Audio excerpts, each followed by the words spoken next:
కొంచెం colour change అయ్యేంత వరకు వేయించుకున్నాం కదా. ఇప్పుడు బెల్లం యాడ్ చేసుకుందాం. 3 కొబ్బరికాయలు తీసుకున్నాము. బెల్లం ఏమో 250 గ్రామ్స్ తీసుకున్నాము. మేము స్వీట్ తక్కువ తింటాం కాబట్టి కొంచెం తక్కువ తీసుకుంటాం. ఎక్కువ కావాలనుకున్న వాళ్ళు కొంచెం ఎక్కువ వేసుకోవచ్చు. బాగా మిక్స్ చేసుకోవాలి.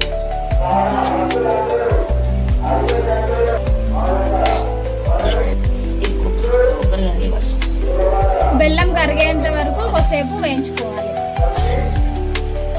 వచ్చి నీకు ఇష్టమా కొబ్బరి లడ్డు అంటే? ఊరికే కలుపుతూ ఉండాలండి, లేకపోతే మాడిపోతుంది. సిమ్లో పెట్టి ఊరికే కలుపుతూ ఉండాలి.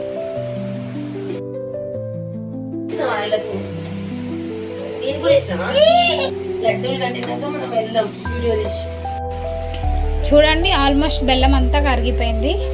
ఇప్పుడు స్టవ్ ఆఫ్ చేసుకొని ఇదంతా కొంచెం చల్లార్చుకుందాం. కొంచెం చల్లారిన తర్వాత ఇలా కొద్ది కొద్దిగా తీసుకుంటూ బాల్ షేప్లో చేసుకోవాలి. మీకు కావాల్సిన సైజులో చేసుకోవచ్చు. చిన్న బాల్స్ కావాలంటే చిన్నగా చేసుకోవచ్చు, పెద్దగా కావాలంటే కొంచెం పెద్దగా చేసుకోవచ్చు. కొబ్బరి వల్ల ఎంతో హెల్త్ బెనిఫిట్స్ ఉన్నాయండి.